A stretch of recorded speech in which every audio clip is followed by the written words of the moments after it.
Alléluia, Alléluia, Alléluia. Alléluia, Alléluia, Alléluia.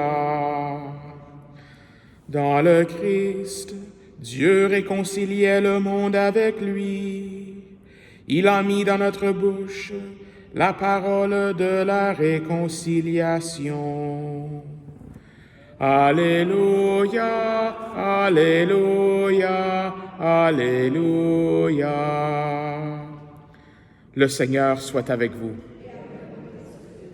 Évangile de Jésus-Christ selon saint Matthieu. En ce temps-là, une fois sortis de la synagogue, les pharisiens se réunirent en conseil contre Jésus pour voir comment le faire périr. Jésus, l'ayant appris, se retira de là. Beaucoup de gens le suivirent et il les guérit tous. Mais il leur défendit vivement de parler de lui. Ainsi devait s'accomplir la parole prononcée par le prophète Isaïe. « Voici mon serviteur que j'ai choisi, mon bien-aimé en qui je trouve mon bonheur. Je ferai reposer sur lui mon esprit. Aux nations, il fera connaître le jugement. Il ne cherchera pas querelle, il ne criera pas, on n'entendra pas sa voix sur les places publiques. Il n'écrasera pas le roseau froissé, il n'éteindra pas la mèche qui faiblit, jusqu'à ce qu'il ait fait triompher le jugement.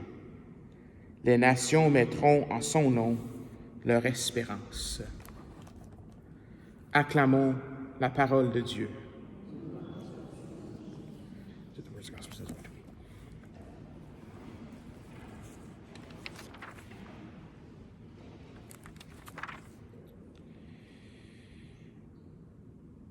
Nous avons aujourd'hui dans nos lectures des belles paroles qui nous donnent une image du Seigneur Dieu comme un Père qui est un Père de tendresse. Ça nous parle de la tendresse du Seigneur. Surtout, premièrement, dans la première lecture, vers la fin de cette première lecture, c'est quand que le peuple de Dieu ont fui les Égyptiens à pied. Et puis, on entend ces paroles ici. « Ce fut une nuit de veille pour le Seigneur quand il fit sortir d'Égypte les fils d'Israël. » Ce fut une nuit de veille pour le Seigneur. Le Seigneur a veillé sur eux toute la nuit. Et même que le Seigneur veille sur nous, veille sur eux tout le temps. Donc, ça va continuer, ça, lors de leur pèlerinage à la terre promise, lors de leur temps au désert. Le Seigneur va continuellement veiller sur eux, ils vont avoir soif, ils vont leur donner de l'eau, ils vont avoir faim, ils vont leur donner des quails, des cailles, je crois, en tout cas. Mais le mot en français m'échappe à 8h30 le matin. Mais le Seigneur veille sur eux. Un petit à côté pour cette première lecture, si jamais on se demande, mais pourquoi est-ce que le pain qu'on utilise à l'Eucharistie, c'est plat comme ça, c'est du pain sans levain, mais ça vient de ça ici, le pain sans levain. C'est parce que qu'est-ce qui est arrivé, c'est qu'ils étaient pressés pour sortir d'Égypte et donc ils n'ont pas eu le temps. Le pain qu'ils avaient n'ont même pas eu le temps de se lever. Donc c'est pour ça qu'on a des hosties plats, si on veut. Mais en tout cas, le Seigneur veille sur son peuple. Et même qu'on entend ça dans le psaume, j'aime beaucoup quand on fait ça, c'est une ligne, puis on fait la réplique « Éternel est son amour ». Éternel est son amour. On a un Père qui est tendresse et pitié. Il est toujours éternel est son amour.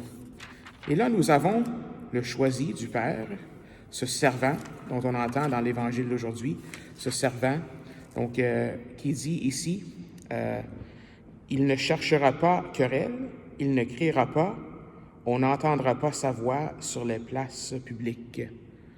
Là encore, un signe de cette tendresse de Jésus. Vous voyez ce qui se passe ici, c'est qu'on a vu les pharisiens se réunir en conseil contre Jésus pour voir comment le faire périr. Là, Jésus, ils veulent essayer de le faire tuer en ce moment. Donc, et Jésus, qu'est-ce qu'il aurait pu faire? Mais il aurait pu se lever la voix, quereller, il aurait pu se défendre un peu, dire Non, non, vous ne comprenez pas, etc. Il aurait pu être un peu sévère avec eux, hein? Mais non, ce qu'il choisit, c'est de se retirer dans le silence, se retirer. On va voir plus tard, quand c'est le temps de la passion, comme un agneau mené à l'abattoir. Il était silencieux, hein, tout au long de sa passion, notre Seigneur Jésus. Tandis qu'il aurait pu avoir de la force et tout conquérir ses ennemis. Mais ici, il choisit de le faire, il choisit de conquérir ses ennemis par le silence, par la douceur et par la tendresse. Et c'est ça que le Seigneur fait avec nous aujourd'hui. Il est un Père de tendresse, toujours prêt à nous donner de la miséricorde. On entend aussi dans cette prophétie d'Isaïe, « Il n'écrasera pas le roseau froissé, il n'éteindra pas la mèche qui faiblit. » Donc ça c'est du langage pour nous dire, mais quand on est vulnérable, quand que notre foi est affaiblie, quand c'est comme une petite étincelle, je ne sais pas si vous voyez les cierges devant l'autel, quand on les éteint, il y a une petite étincelle. Ça c'est le symbolisme ici.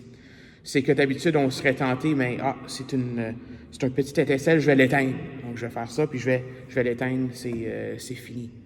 Mais ici, ça montre que le Seigneur, il veut protéger ce qui est petit, veut protéger ce qui est vulnérable, ce qui est affaibli par ce qui se passe dans le monde, par ce qui se passe autour. Donc c'est ça, c'est nous autres qui peuvent être sévères des fois. On peut être sévère envers les uns les autres, on peut être sévère même envers nous-mêmes. On peut se demander beaucoup, beaucoup de choses envers nous-mêmes.